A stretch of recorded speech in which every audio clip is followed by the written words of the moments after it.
Ladies and gentlemen, with a lot of energy, please welcome Vicki. Thank you, TJ. Thank you. Thank you very much. And thanks for your volunteerism.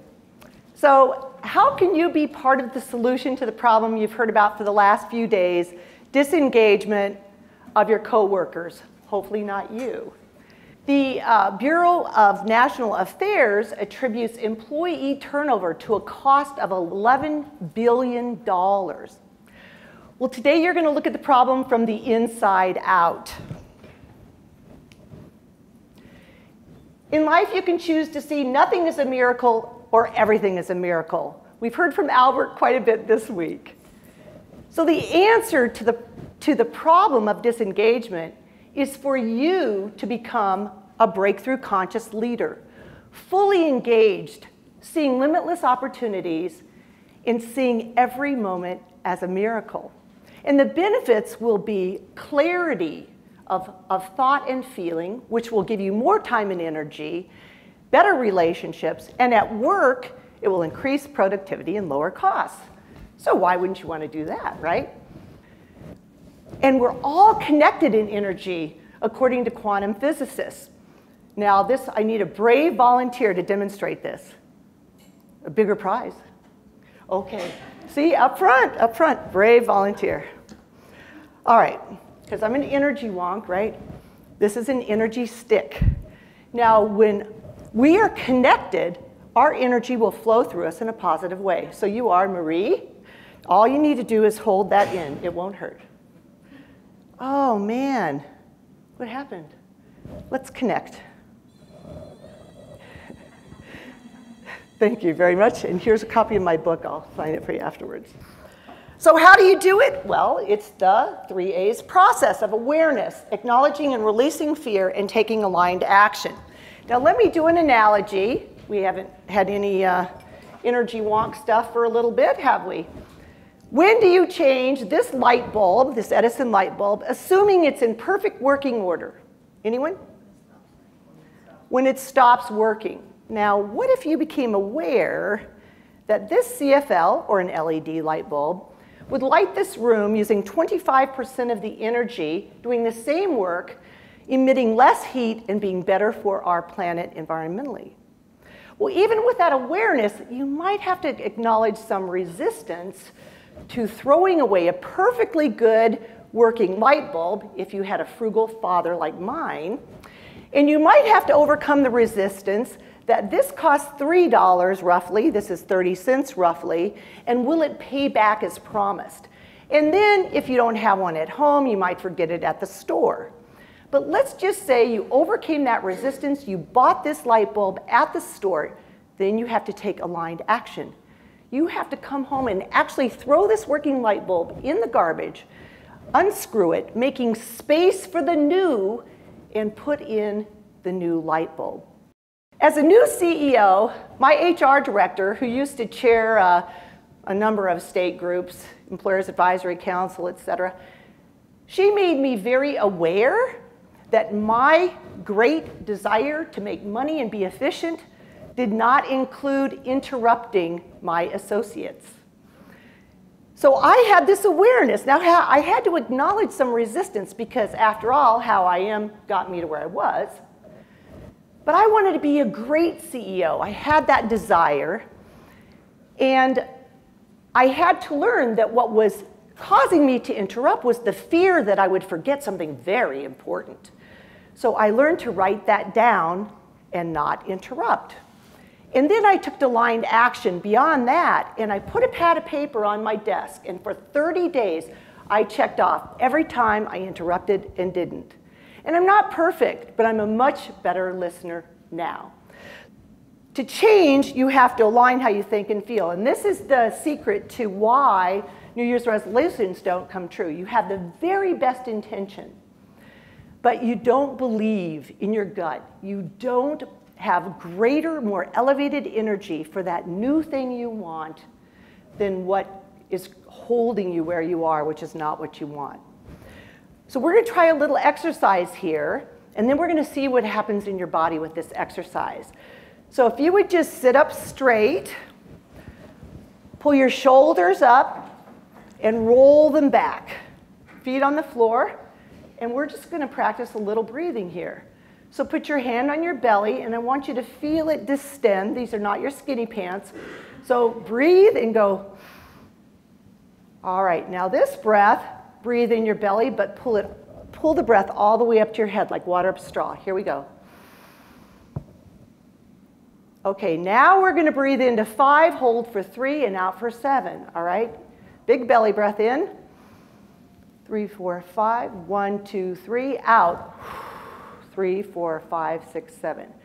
Now see the face of someone who made a difference in your life that you attribute to being right here, right now. And give them a huge hug. Now take your hands and cross them on your shoulders and give yourself a great big hug and love on yourself. The heart actually controls over the brain. The heart signals the brain what to think. And so you just had your heart tell your reptilian brain, the part of your brain, to make a chemical cocktail of oxytocin, the love drug. For gratitude and appreciation are the attitude of love. So you can use that exercise when you're down in the doldrums to elevate your energy to love. It's a very harmonic, coherent frequency as compared to the energy of frustration that's very incoherent. A recent Harvard and the top leading business school in Europe, INSEAD, I believe it's pronounced, they concluded that to go forward in the future, what companies need is clear vision and innovation. And the top 2 tools the executives must have are meditation and intuition. So to help you understand what your limitations might be and what's blocking you, I learned that often it's you. And I share this very personal peak experience in hopes that it might illuminate something for you that you can release and flourish as your own breakthrough conscious leader. 4 years ago, I was in a meditation. I'd only practiced it on and off, not really diligently for a year. And I was in one of these big group workshops, 4-day, people from around the world. Men who led Cisco divisions, and Dan, my friend here, and every walk of life. Expecting nothing, I'm in this meditation, and just like in the movies, I'm not kidding, the white light opened up, and I felt like warm honey just draped all over my body. And the bliss, I mean, it gives me tingles now. The bliss was such that I said, I love my family, but please forgive me. I'm not going to come back. Who would want to? And all of a sudden, I had this flash in this meditation. And it was my high school yearbook. But the thing is, I had overachieved. You heard that ridiculous resume. I was president of everything. And what did I want? What did I want? It was to be loved. And then in this meditation, I flashed forward to March 9th, 1979 in Scottsdale Memorial Hospital. My mother's 47, and I'm holding her hand, and she's dying of breast cancer. And I'm 22. And she passed, and I dropped to the floor and said, I'm all alone now. And I dutifully became guardian for my 7-year younger brother so that my alcoholic, cheating stepfather couldn't get the Social Security checks. I rented a trailer. I'm in law school. My grandmother and my sister lived with me part-time, and I never looked back, ever. So at that moment, though, I realized, and this is in the meditation, I heard Dumbo, baby be mine. And the mother, hopefully we'll get it, the mother is rocking, you know, with her trunk outside the cage, her baby elephant that she was deprived of seeing, just rocking it, rocking it. And as you can imagine, I am sobbing and sobbing.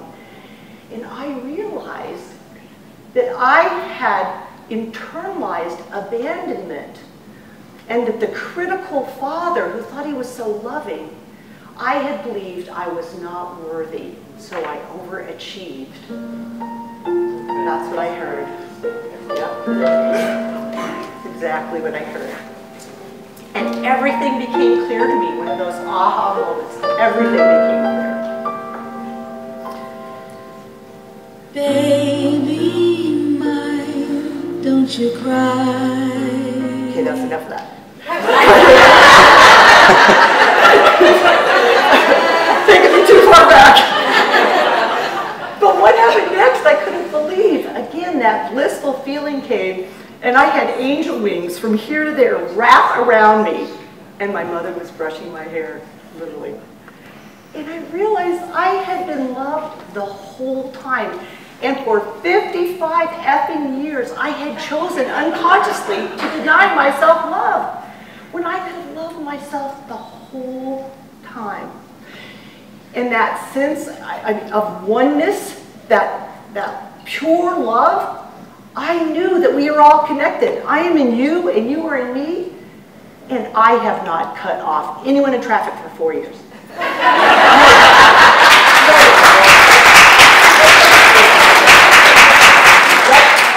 Because that could be me. But my heart was pounding so fast, I really thought I was going to need the paramedics. And it grew 3 sizes that day. But what I do know, I know with all my being, that every human's journey is to learn to love, honor, accept, trust, and forgive yourself.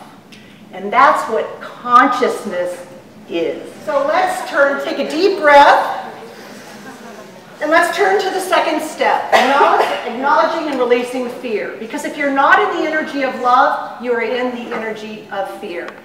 There's a prize if anyone knows what the acronym FEAR is. False expectations appearing real. Thank you, Veronica. Mark Twain said, I had many troubles in my life, most of which never happened. Worry is a huge drain on your energy that could be going to create what you love, not what you don't want. So I'm going to give you a quick example. Oh, and the good news is, the same mind that created that fear, you can prune it, and it can remove that fear. In the Oscars, the fear was described as the condom of the creative. Think about that one. So here's a very simple, yeah, I know, it takes a while. So if you weren't afraid, what would you do? Would you take that assignment that you love but you think it's risky? What would you do? A breakthrough conscious leader is going to take that risk and see limitless possibilities and anesthetize that fear. Now, the last step, take a deep breath. Aligned action.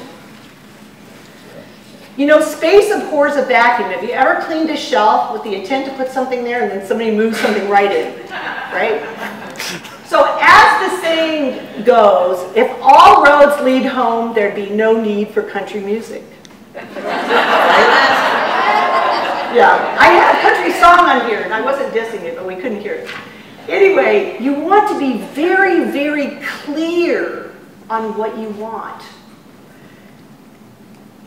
And there's a couple rules with this, too. You don't want to prescribe the how, and you have to have that trust and faith that that CF Bell bulb will pay back. You have the trust and faith that it will be delivered in the best time and manner. For the universe, God, source, the divine, whatever your faith is, wants to conspire to give you what you want, but it doesn't hear the not. And if you're unconsciously directing your energy towards fear, that's what's going to be mirrored back to you in the world. It is an energetic law. It's being proven all over the place. So if you are at a low frequency, unconsciously, a fear-based frequency, and you want joy and love and abundance, and it's up here, you've got to elevate, and then you'll see it. You'll see that in your mirror. Where your attention goes, your energy flows, conscious or not. So you want to have images in front of you, constantly reminding you of what you want. Now, even better yet is a mind movie. I showed it last year. I'm not going to show it today because we don't have enough time. But many things in my mind movie have come true. And a mind movie just takes it one more step towards the hologram, right? You step into your future more because you have not only music, but you can put in video. You can just make a PowerPoint, 1 minute that you look at every day. And teams can create these mind movies. And you talk about buy-in and creating your reality in an innovative way. It's an excellent, excellent tool.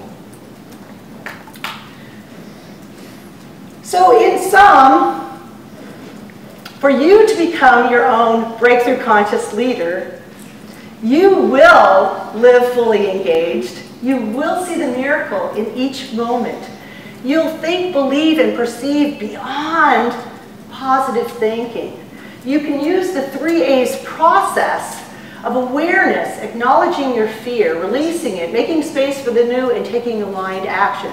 And you have several tools to do that. Gratitude breathing, just breathing 3 times. Before I would go in a boardroom, I would always do that so I could be clear and not have all this chaos and noise in my brain. You can ask when you confront fear, what's the worst, best, and most likely thing to have happen? You can constantly have your energy go towards what you want by having something on your phone, in your room. And then a tool I use every single morning, and I would love for you to calendar this. Whether you end up meditating or not, I lay in bed for a minute, maybe 2, and I see myself at the end of the day, and I feel how relaxed I am because I have trust and faith and know all the important things will happen. They will get done. And I feel that sense of relief and how I took time to care for myself because that's what the universe conspires. And so I lay there. I don't jump out of bed. I lay there. I see myself at the end of the day, and I allow the unexpected to happen and deliver those results. And by golly, it sure does. So you can use that tool too. I have 4 energy sticks. Everyone is going to connect up with someone with a stick, and we're going to see what happens. So, we got it going on?